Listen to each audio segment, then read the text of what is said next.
পৃথিবীর একটি ছোট্ট গ্রাম, নাম পদ্মাপাড়া। গ্রামের চারপাশে গভীর জঙ্গল আর মাঝখানে ছোট্ট একটা হ্রদ। এক রাতে, অমাবস্যার অন্ধকারে, আকাশে হঠাৎই এক বিচিত্র আলো দেখা গেল। গ্রামে এমন কিছু আগে কখনো দেখা যায়নি। জ্বলজ্বল করা সেই আলো একেবারে গ্রামের ওপরে এসে থেমে যায়। রাতের নিস্তব্ধতা ভেঙে গ্রামের মানুষজন জেগে উঠে আতঙ্কে। শুভ, গ্রামের এক সাহসী যুবক, তার বন্ধুদের নিয়ে ঘটনা খতিয়ে দেখতে বের হয়। চারদিকে ঝোপঝাড় আর অন্ধকার। গ্রামের মানুষ বলাবলি করছিল, এটা কি ঈশ্বরের ক্রোধ, না কোনো অশুভ শক্তির আগমন। হঠাৎ করেই গ্রামের পুরনো বটগাছের কাছ থেকে একটা ভয়ানক আওয়াজ ভেসে আসে। শুভ তার বন্ধুদের নিয়ে সেখানে পৌঁছায়। তারা দেখে, গাছের নিচে মাটি ফেটে গেছে, যেন ভেতর থেকে কেউ বা কিছু বেরিয়ে এসেছে। গাছের চারপাশে অদ্ভুত এক ধরনের ছায়া ঘুরছে। এটা ভূত নাকি অন্য কিছু? কাপা গলায় জিজ্ঞাসা করে পলাশ, শুভর বন্ধু। শুভ কিছু বলার আগেই তাদের সামনে একটি অদ্ভুত দৃশ্য ভেসে ওঠে।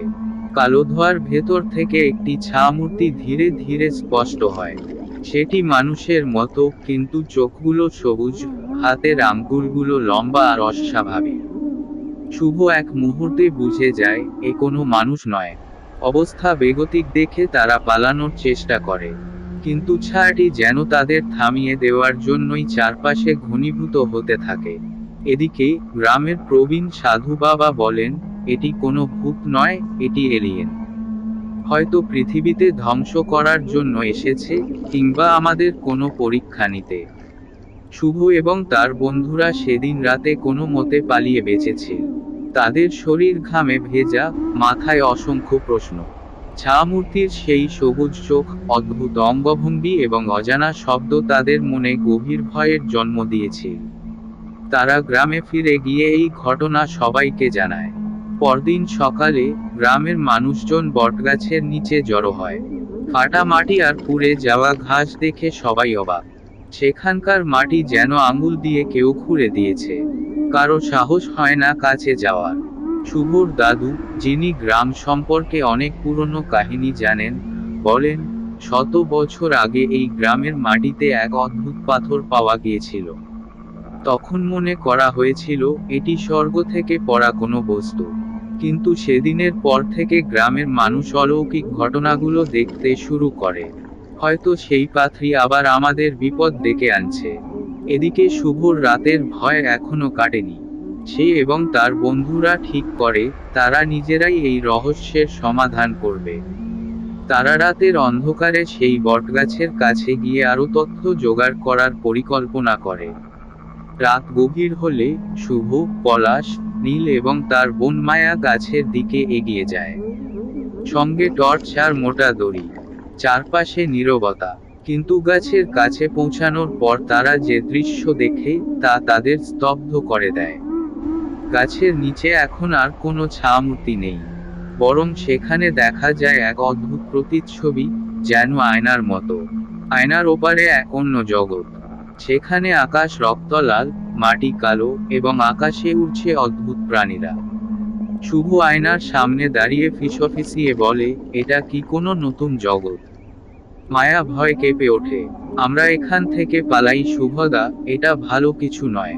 কিন্তু পলাশের কৌতূহল তাকে থামাতে পারে না। সে আয়নার সামনে হাত বাড়ায়। তার হাত স্পর্শ করতেই আয়নার ওপর ঢেউ খেলে যায়, আর সে মুহূর্তেই একটা আকর্ষণে ভিতরে ঢুকে পড়ে। পলাশের আর্তনাদ শুনে সবাই দৌড়ে পালাতে চায়, কিন্তু আয়নার ওপার থেকে এক জোরালো শব্দ ভেসে আসে, তোমাদেরকে দেখে নেওয়া হবে। শুভ ভয় কাঁপতে কাঁপতে পলাশকে টেনে বের করার চেষ্টা করে, কিন্তু সেই মুহূর্তে আয়না অদৃশ্য হয়ে যায়। আর পলাশ যেন মাটির সঙ্গে মিশে গেছে। পলাশের নিখোঁজ হওয়ার পর পুরো গ্রামে যেন শোকের ছায়া নেমে আসে। শুভ এবং তার বন্ধুরা একদিকে ভয়, অন্যদিকে অপরাধবোধে পুড়তে থাকে। মায়া কাঁদতে কাঁদতে বলে, আমরা কেন সেই রাতে ওখানে গেলাম? পলাশকে তো আমরা বাঁচাতে পারলাম না। শুভ, যার মনে ছিল পলাশকে বাঁচানোর সংকল্প, ঠিক করে সে এর শেষ না দেখে থামবে না। কিন্তু কিভাবে শুরু করবে, সেটাই বড় প্রশ্ন। এদিকে গ্রামে আরো অদ্ভুত ঘটনা ঘটতে থাকে। গভীর রাতে গ্রামের কুকুরগুলো অস্বাভাবিকভাবে চিৎকার করে ওঠে। হ্রদের পাশে থাকা মাছগুলো হঠাৎ করে মরে ভেসে ওঠে। গ্রামের বাতাস ভারী হয়ে আসে, যেন কোনো অদৃশ্য শক্তি চারপাশে ঘুরছে। একদিন রাতের বেলা শুভ তার দাদুর পুরনো বইগুলোর মধ্যে খুঁজতে গিয়ে একটি পাণ্ডুলিপি পায়। সেখানে লেখা ছিল, গ্রেটার দ্যান, যখন আকাশে আগুনের আলো দেখা যাবে, তখন জানবে অন্য জগতের পথ খুলে গেছে। সেই পথ দিয়ে পৃথিবীতে আগন্তুকরা আসবে, আর নিয়ে যাবে যা তারা চায়।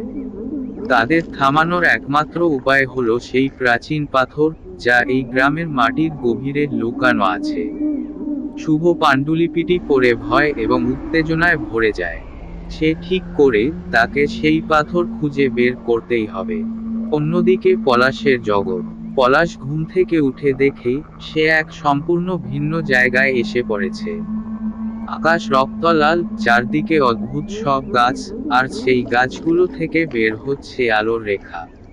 পলাশ ভয় পেয়ে চিৎকার করে, কিন্তু কোনো উত্তর পায় না।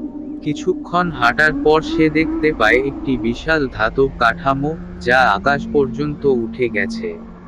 কাঠামোটির চারপাশে ঘুরছে এক ধরনের প্রাণী, যাদের দেহ ধাতুর মতো চকচকে। হঠাৎ একটি বিশাল এলিয়েন প্রাণী পলাশের সামনে এসে দাঁড়ায়। সেটি দেখতে মানুষের মতো, কিন্তু উচ্চতায় প্রায় 10 ফুট।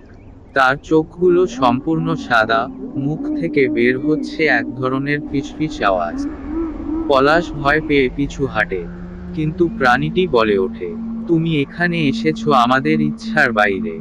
কিন্তু তোমার মধ্যে এক বিশেষ ক্ষমতা আছে, যা আমাদের প্রয়োজন। পলাশ কোনো কথা বলতে পারে না। প্রাণীটি তার দিকে হাত বাড়ায়, আর পলাশ অনুভব করে যেন তার শরীর থেকে শক্তি কেড়ে নেওয়া হচ্ছে। শুভর অভিযান শুরু। শুভ তার বন্ধুবান্ধব এবং গ্রামের কয়েকজন সাহসী লোককে নিয়ে বটগাছের নিচে ফিরে আসে। সে জানে, এই গাছের নিচেই প্রাচীন পাথরটি আছে। তারা মাটি খুঁড়তে শুরু করে। কিন্তু হঠাৎই চারপাশে অদ্ভুত শব্দ শোনা যায়। মাটি থেকে এক ধরনের ধোঁয়া বের হতে থাকে। শুভর দাদু চিৎকার করে বলেন, তাড়াতাড়ি করো, আগন্তুকরা এসে যাচ্ছে। মাটি খুঁড়ে তারা অবশেষে একটি কালো রঙের পাথর পায়। পাথরটি হাতে নেওয়ার সঙ্গে সঙ্গে চারপাশ কেঁপে ওঠে। পাথরের ভেতর থেকে একটি অদ্ভুত আলো বের হয়। ঠিক সেই মুহূর্তে আকাশ থেকে আগন্তুকদের একটি যান নেমে আসে। শুভ এবং তার দল চিৎকার করে দৌড়ে পালানোর চেষ্টা করে। কিন্তু যানটি থেকে আলোর রশ্মি তাদের ঘিরে ফেলে। বটগাছের নিচে কালো পাথরটি হাতে নিয়ে শুভ অনুভব করছিল এক ধরনের অদ্ভুত শক্তি। তার মনে হচ্ছিল এই পাথরই তাদের রক্ষা করতে পারে। কিন্তু ঠিক তখনই আকাশ থেকে নামা বিশাল যানটি তাদের চারপাশে আলো দিয়ে ঘিরে ফেলে। সেই আলো এতটাই শক্তিশালী যে সবাই এক জায়গায় জমে দাঁড়িয়ে যায়। যানটি থেকে বেরিয়ে আসে আগন্তুকদের দল। তাদের দেহ চকচকে ধাতুর মতো, আর চোখগুলো সবুজা। তাদের মধ্যে সবচেয়ে বড়টি সামনে এসে দাঁড়ায়। সে বলল এক গভীর আওয়াজে, তোমরা আমাদের কাজের মধ্যে হস্তক্ষেপ করছো। এই পাথর আমাদের, এটি আমাদের শক্তি।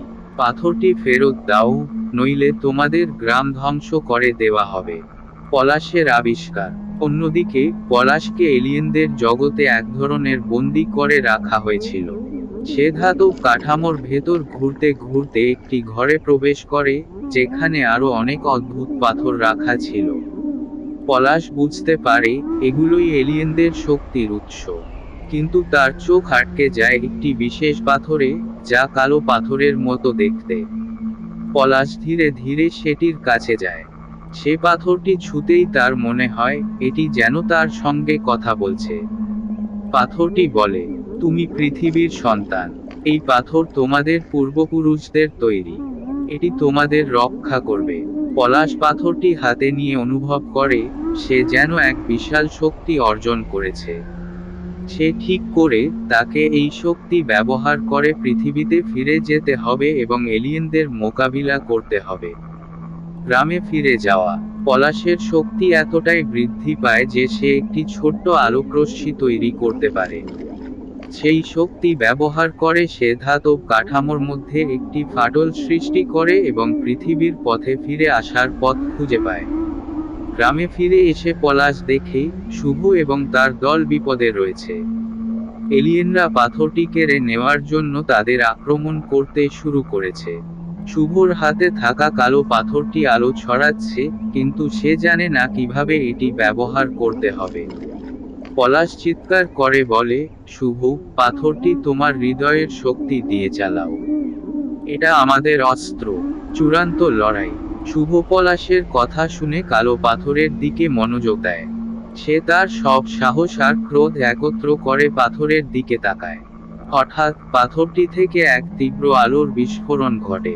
সেই আলো এলিয়েনদের যানটিকে ভেদ করে, তাদের শক্তিকে দুর্বল করে দেয়। এদিকে পলাশ তার নিজের শক্তি ব্যবহার করে এলিয়েনদের দলকে আটকে ফেলে। সে কালো পাথরটির সঙ্গে পাওয়া পাথরটিকে একত্র করে একটি বিশাল রশ্মি তৈরি করে, যা আকাশের দিকে ছুটে যায়।